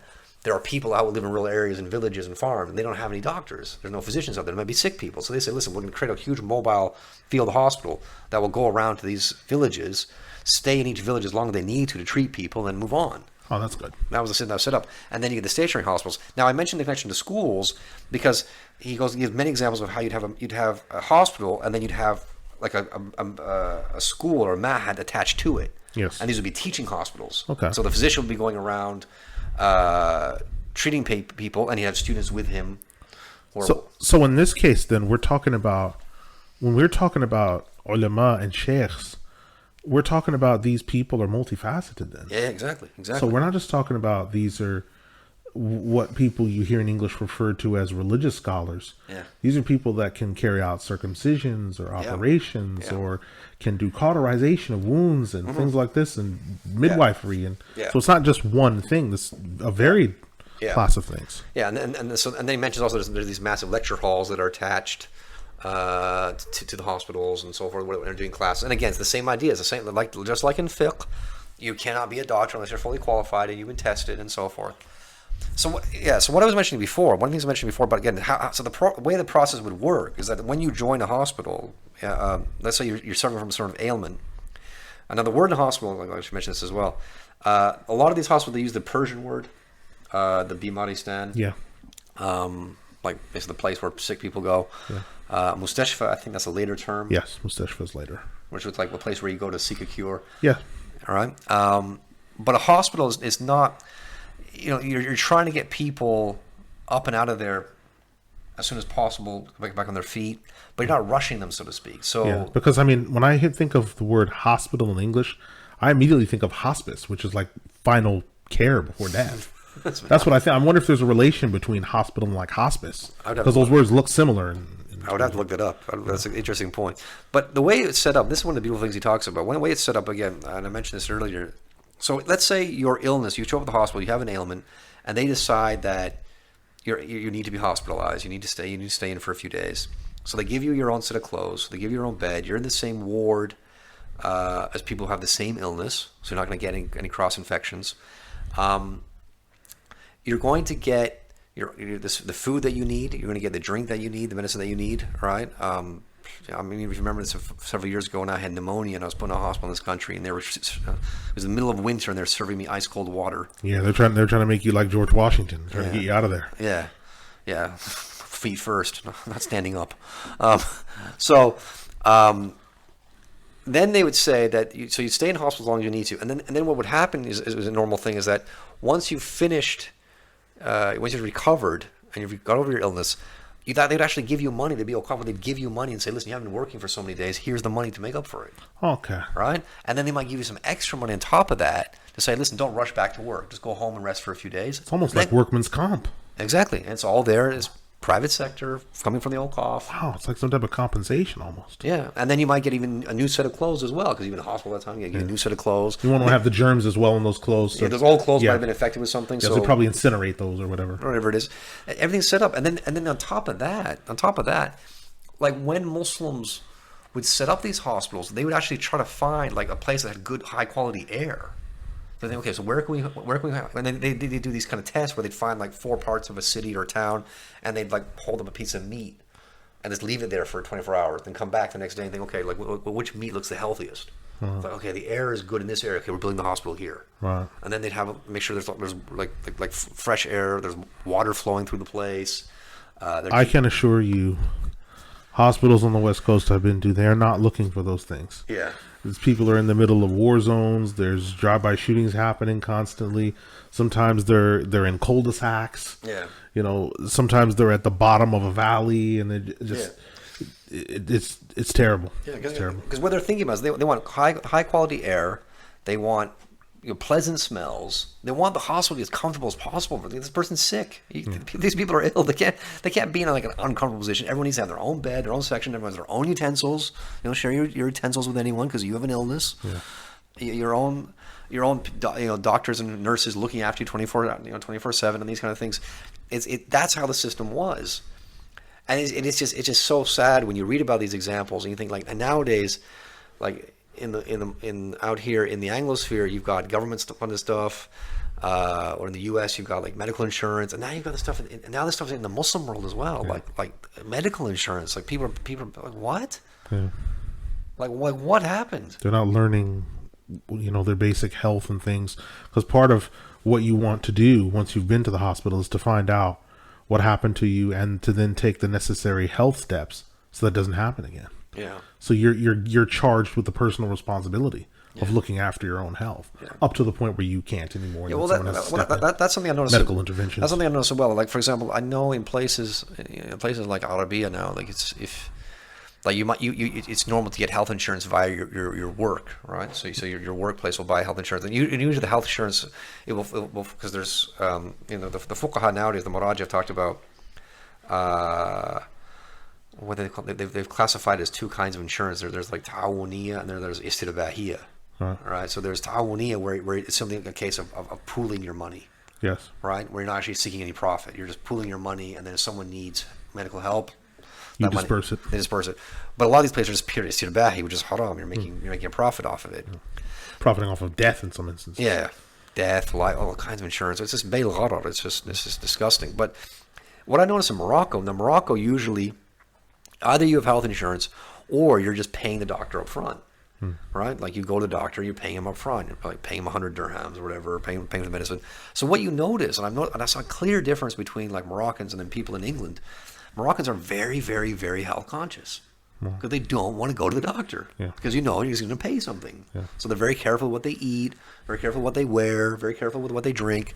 They have different teas for different seasons. Like if it's winter, you're going to have the wormwood tea because that warms you up, and the summer you're going to have the mint tea because it cools you down. Yeah.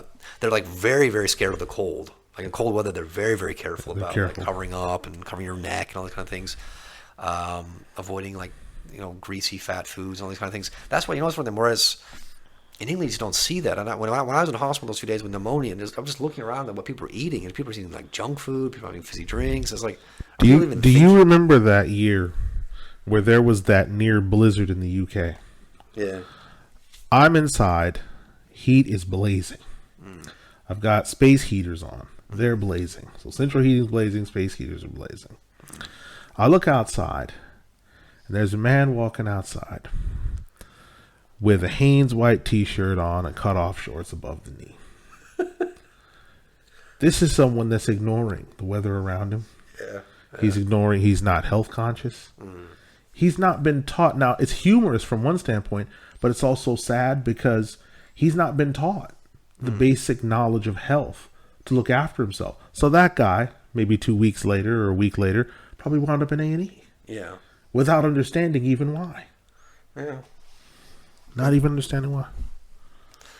Yeah, so subhanAllah. So this is how this is a general structure of how these hospitals work. And like I mentioned before, and on top of that, like some hospitals would have even like extra OCOF, like the one I mentioned before about someone being hired to walk up and down the ward and just say good things about the patients, just to give them encouragement. He looks better, he looks like he's improving, and so on and so forth. Now, one thing I wanted to ask you as well, because I think in Baghdad, you've told me many times, in Baghdad they had 70 hospitals at one time. Yes. Now, in the time of Imam al-Jawzi, rahimahullah, he's discussed this in the text al-Muntazam, as well as in his other book, al-Tahqiq. What year are we looking at? We're talking, he dies 597 Hijri. Okay. So you're looking at 900 years ago. Yeah, 900 years ago. So he mentions all these hospitals in Baghdad and talks about what they did. And some of them did invasive surgeries, if necessary.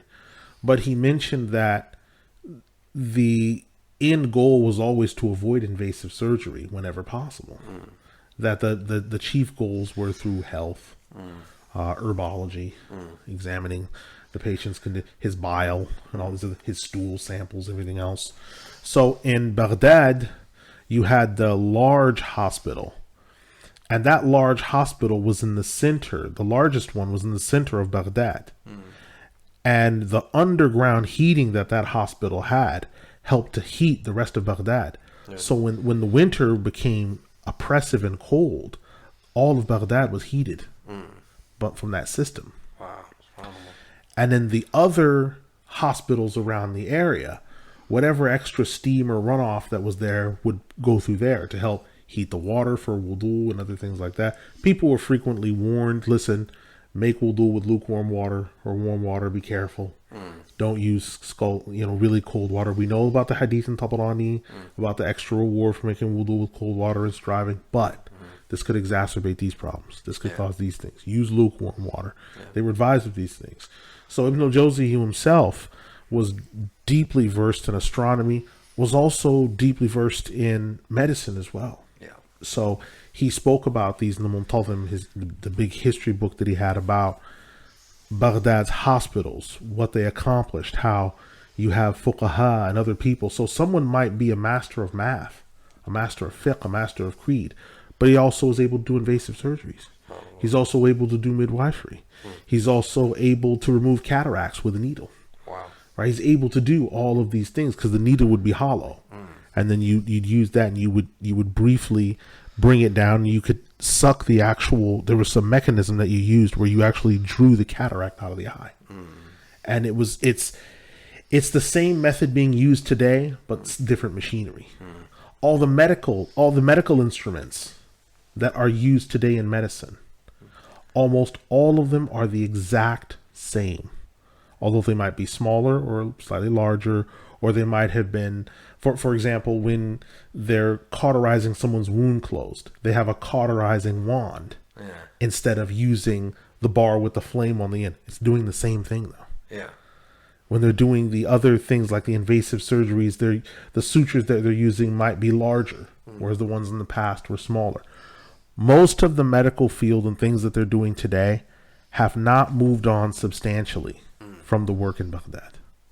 They have stayed mostly the same because the type of work that people were doing in Iraq was unearthly. The amount of volumes that they had, the volumes of books on medicine, everything else.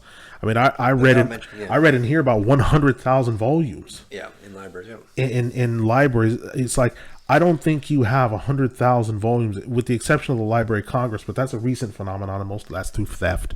But I'm talking about 100,000 actual produced books, not stolen, not thieved, actual 100,000 volumes that were independently penned by qualified scholarly medical technicians or professionals in medicine.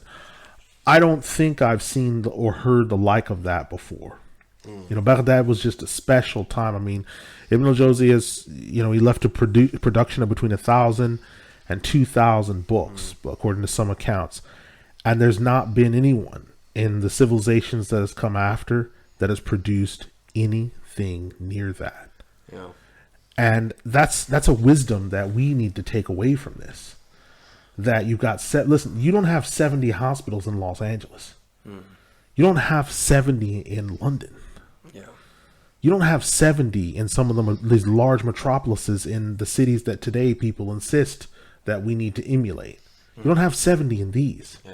We had 70 900 years ago with the same medical equipment, the same knowledge, the same details, the ability to do invasive surgeries, midwifery, all these other things. The same information we had. But for some reason, we let go of it. Yeah, we decided to imitate these people. And by letting go of it, I'd say that part of the letting go of it process was the whole brain drain phenomenon. Yeah. Because we as Muslims, what we used to do is if we traveled to India and we gathered knowledge, we bring it back. But the brain drain thing that started to happen is people would leave and not come back. So that knowledge that they gained stayed with them and then they died. Yeah. And this brain drain has had all types of deleterious effects. And the scholars have already explained to people that you shouldn't be muqim in places that are Darul Kufr. You shouldn't be muqim there precisely because of issues like this. Yeah. And the conditions for being able to be established in the Darul Kufr and so on and so forth. Yeah. So these things have happened, but Baghdad was this centerpiece. It was called Qubatul Islam, the Dome of Islam. It was called Darus Salam, precisely because you could go there, you could study your fiqh.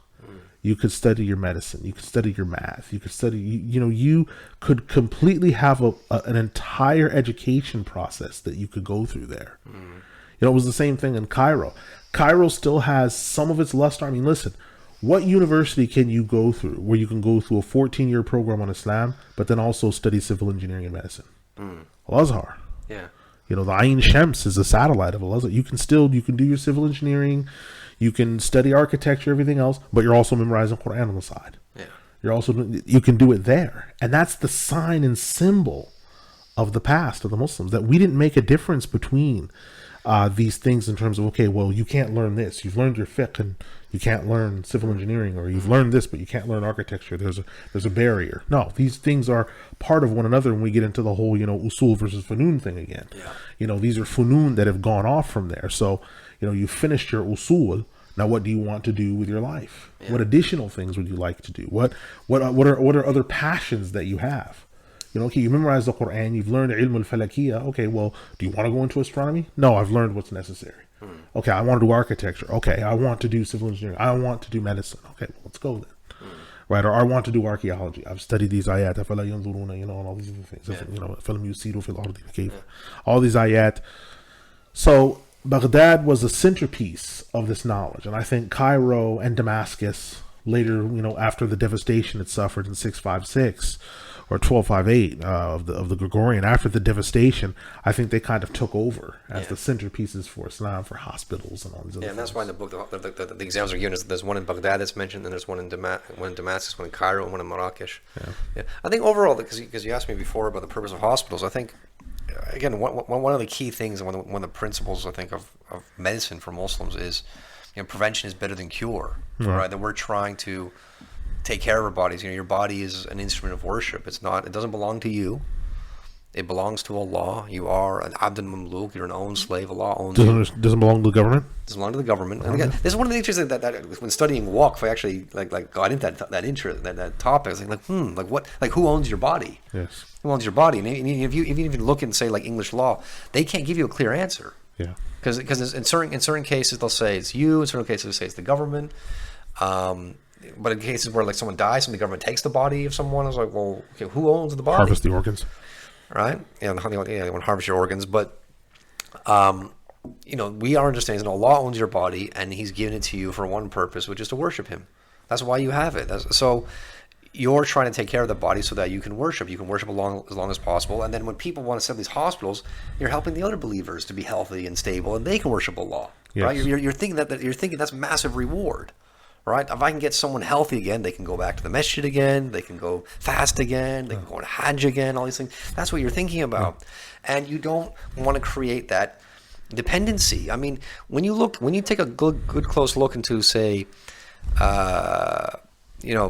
as I recommend people, like if you look into alternative medicine, like these are doctors, they're not Muslims, but these are people who have sort of broken away from the conventional medicine scene in the Anglosphere, and they're telling you, they say, listen, the whole point of Western conventional medicine is to create dependency. They actually want you to be, like one doctor pointed this out. He said, listen, they want you to be on at least 2 pharmaceutical drugs by the time you're 65. Oh, wow. They want you to be on this stuff. I think it was a guy called Joel Wallach. I think he's an American doctor. He said that's what they want you to do. They want you to. They're not interested. They're not in the business of curing you or relieving you. They're in the business of managing your health, right? Checking the symptoms. Yeah, it's basically sick care management. They want to get you hooked up onto as many pharmaceutical drugs as possible, keep pumping those into you, make loads of money off of you, and then you die. That's the basic. That's their business model. They're not thinking about. I need to take care of you. I need to cure you. They're not. And again, it goes back to one of these things we were saying before. Like, stop making these assumptions about these people that they have good intentions. Yeah. You don't look at the world and think that everyone has a good intention. Stop being a sucker. Yeah, some people have ill intentions. Yeah, right. Very, very ill. Like these banks who set up these Sharia compliant mortgages, they don't give a damn about you worshiping Allah. They don't give a damn about you.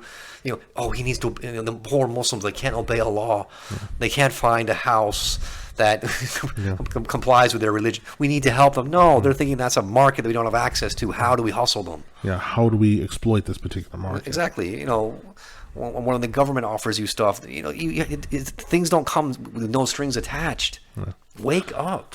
So when we look at that, then we've looked at how Waqf helped usher in the madrasa movement, the madaris movement, the kutab movement, masjid movement, jawamiya movement, hospital movement. So someone might be listening to this, and let's say they've got, I don't know, a pocket that makes them limp because they got that much extra cash floating around. He's trying to take some of that weight off, but he wants to do something with it, but he doesn't know where to put it. Is there sort of a general outline that you can give someone, or a layout of, okay, how does someone go about setting up a waqf in this particular circumstance? He's got some money, he wants to do something. How does he go about setting up a waqf? What's the steps that he follows to get started? Well, he'd have to look around and say, like, what he has to think of the size and think of, like, the need, like what you look at your local community. Again, think locally, right? Don't think about someone in the country. Think locally. Think, well, what do I need in my community? Do I need a masjid? Most likely not, because there's so many masjids. Yeah. Let's say he's a fella, and he's got 2 pockets just full, it's just overflowing. Yeah. And he's thinking, I need to do something about this. My legs are falling asleep. Yeah. The Muslims need a hospital. Let's say he's thinking about that. The Muslims need a hospital. We need a hospital in which we know that the midwives that are going to be talking to our ladies are going to be able to give them the best advice possible. They're not being pushed by some type of numbers-driven medical establishment structure. The Muslim brothers that are going to be involved here, they're going to be people that can have frank conversations with people about if they need invasive surgery or not, and they don't have to tiptoe. What would be if someone wanted to do that? They wanted to set up a hospital as a waqf. How would they go about doing that? Yeah, so what they would do is you have to think about how the hospital would be self-sustaining. So you want to have a situation where the hospital itself is a waqf in the sense that it cannot be changed from anything else. It has to be a hospital for perpetuity. Okay. And then you would specify and say that it's going to, you specify like these are the people who are going to work here. I'm going to have this many doctors, this many nurses, this many midwives, this many, admin workers, and so on and so forth. Yeah. Specify their salaries. Do you have to name it? Like you had to give the hospital a name, or is that for just people to decide? Well, I think it should. I don't remember it being stipulated, but it makes sense to have some sort of name. Yeah. And then you also have to think of, like, how is it going to be funded, right? So you might have set up other stuff on the side. So you'd have. So you want it to be self-sustaining. Yeah. So maybe you'd have, the profits from a store, a percent of the profits from a store are going to or going towards this hospital. Maybe you're going to have some apartment buildings that you're going to rent out, and all that goes in towards the store or a hotel or something. Right. But you want to set it up so that it is self-sustaining. That's the whole idea, that the money keeps coming in on a regular basis, and you can cover the maintenance costs, you can cover the running costs, the bills, electricity, gas, whatever it is, and you can pay the people's salaries, and you can cover all the overheads, all the tools that you need, right? The medicines themselves, the food, all the products that you're using. That's what you want to do. But that's like a large scale thing. You know, again, like I mentioned before, like if you want to do something small scale, it can just be like an object that can be used. Right. Right. So it could be books, it could be chairs, it could be, you know, furniture, anything like that. So you could do everything from, say, opening a park to providing a drinking fountain. Yeah. Or a Maybe well. something so small as that. Yeah. Something just as small as that. Because the way it works, because this is why I come up with this topic of, I mentioned before about ayn and manfa, right? Like the you know, who owns the actual thing itself and who owns the benefit. There's a difference between that, right? So, you know, for listeners who aren't aware of this, it's like when you rent a house or a car, for example, you rent a house, the landlord owns the ayn and you own the manfa, right? He owns the physical thing itself, but you own the use of it. Yes. Right? So that what that means essentially, that the landlord can't just walk in and use your house. He can't just walk. I've seen some landlords do that before, but walk in, I own this place. Like, yeah, but no, right? You own the ayn, but you don't own the manfa. When you give a waqf, when you say, and this came up on the fatwa that we put into the book, if you put, let's say you give a book to a masjid. Let's say you take, like, you know, the Ihya al-Muddin and you give it to a masjid as a waqf. Okay. Right? And you put it on the shelf. Sounds good. Right? That copy of the Ihya al-Muddin, the ayn is now Allah's property. Okay. Allah owns it now. Okay. No human being owns that now. It's been dedicated to him. It's dedicated to Allah, right? Now the manfa, meaning the beneficial use of it or the usufruct, that is for whoever you specify in the waqfiyah. Like you say, this copy of the al-Muddin is for the students in this masjid or for any of the Muslims in this masjid. So anyone who prays there can take it off the shelf and refer to it, or flip through it, right? But someone can't come from outside and say, "Oh, I want to flip through this and use it at home." No, it's got to stay on the premises for the benefit, right? Now, so one of the fatwa I translated way back then, this made me laugh. Whereas some guy sent a question to a Maharaja, and he said, you know, I donated a whole bunch of books to my local masjid, right? Like fiqh and tafsir. Did a whole bunch of books to my local masjid, and I go to the local masjid and I notice no one's reading them. No one's using them, right? So can I take them back? Right? And the sheikh said, the Maharaja got back to him, he said, well, no, it's too late now. They belong to Allah. Yeah. And he said, if they're not being read today, they'll be read tomorrow. Don't worry about it. Right? It's not your place to decide that now. Right? It's like you've given it away. You can't take it back. Well, no one's using it. No. Yeah. It's done now. So you can do a waqf at so many different levels. You can be the small. It just has to be something that lasts, right?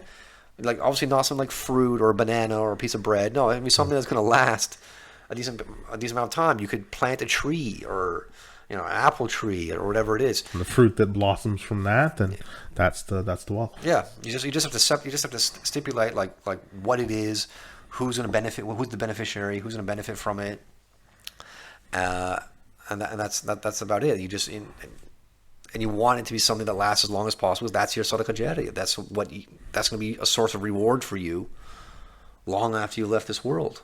Inshallah, that's what you're hoping for. That, you know, thinking that you give a mushaf, you just give a mushaf to a masjid, or you give a chair for like an elderly or disabled person to sit on. That's a reward that you're getting.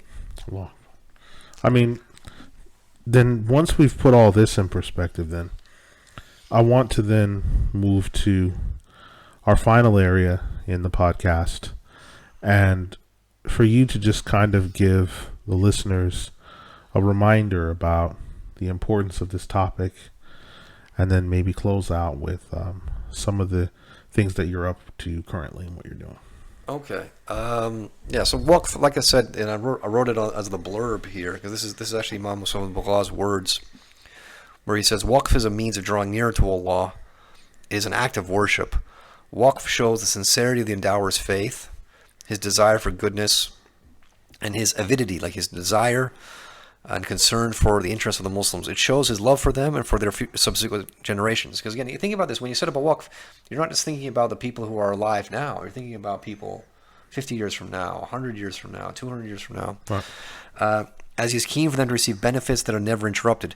Since the time of the Prophet ﷺ, the Muslims have provided the most sublime examples in the fields of waqf. And that's why I chose as a blurb, because that's what we're giving here. We're giving examples here. So when you think about some of these waqaf that were set up so many years, like 1,000 years ago, they're still functioning, some of them. Right? Some of the stuff, the Saladin Ayyubi stuff is still functioning. Yes. When you set these things up, this is it almost, you think about it, it's almost like it's underpinning so much of what we do as Muslims. Like when we run our hospital, when we run our society, it's not just these hospitals, these schools, it's the whole thing. It's set up, and again, it's coming out of the private sector, right? We're establishing independence from the government by doing this. Everything's been funded through the private sector. Doesn't matter if the government falls; it's still going to be there. Exactly, and that's why, like we talked about these meta-Pacific schools. It doesn't matter what happens to the government; those schools will keep running; they'll keep going because the money keeps coming in. And this is why it's dangerous to sort of, if you're a faqih or a scholar or whatever else, to align yourself with the government. Because the moment that happens, I mean, there were a body of fuqaha who have been suffering all this time because the Ottomans have disappeared. Yeah. And in the process of that happening, that sort of cut them very deeply. Yeah. And so they've not been, that body of fuqaha have not been producing books to the same capacity as the other schools that weren't as closely allied to the government, because they depended so much on the government. Yeah. And when the Ottomans folded, they kind of did, in a sense. Yeah. And they were in the situation before because they were aligned with the Abbasids before that. Yeah, and they've been suffering. You see, the Malikis did not ally themselves to the Bani Umayyah, but were associated with them, and they were able to sort of ride the storm of what happened in Andalus and other things like that. But you align yourself to the government as a body of fuqaha, you're really living on borrowed time. Yeah, you're really living on borrowed time. Yeah. So I think, as a takeaway from this, I think it's really, really important for people to think about this, and don't think of waqf as like a huge project. Yes, there are big waqf where people have set up, massive businesses, and those businesses fund a masjid, or they fund a school, they fund a hospital. These are big projects. But again, it can be at a lower level. It can just be anything you can give. It can be furniture. It can be, school supplies. It can be books. All these things. You give them to a masjid, you give them to a madrasa, and so forth. You give them to a jamia, and people will benefit from them, inshallah. And that's a reward that will just keep on going, because that's our definition in our fiqh books of Shafis, that the sadaqah jariyah is the waqf. I don't think that's exclusive. I mean, there's other things you can do that. Yeah, but it's making reference to that. Yeah, there are things that's included under the tent. Yeah. So inshallah. So now to link this to my future plan. So my future plan now, because I do have to go back and finish my master's in this coming year, but I do have a full intention within maybe 12 to 18 months to publish the full waqf book again, with all the ahkam, all the fatawa, everything. Will this be the Arabic with the English? Yes, and add the Arabic. This will be interlinear. Okay. Yeah. I think I'll start. I think I'll include the lines from the Minhaj al-Talibin. Okay. I'll include at least that. Khatib al-Shibini's, that could be time. I'll think about that, but I should at least have the lines from the Minhaj al-Talibin. Make sure all the Fatawa have all the Arabic. I could have the Arabic from Mustafa Sibai's book as well. And I think that should be republished again, and people should have more access to this. And I encourage other people, like, again, what I'm publishing, yes, is going to be based on the Shafi madhab. That's my madhab. But I think other people out there, if you've got fiqh texts in your school that cover waqf, go ahead, publish something, translate something, publish something. Get it out there. Get it out there.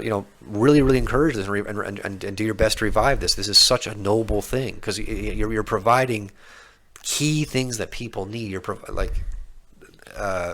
We focused today also on education. We focused on healthcare and so forth. These are key things that believers need, and it's done in such a way where it's free of charge.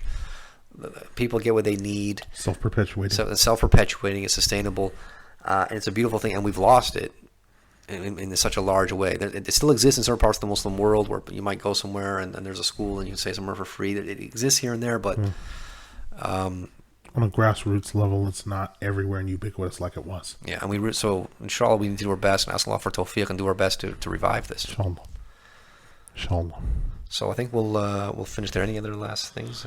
No, alhamdulillah. I think this book review has been very fruitful, and I encourage all the listeners to put in their utmost effort to obtain copies of this text and to think about what you can do, something you can revive in your community, because waqf is also about reviving things. So what can I revive in my community?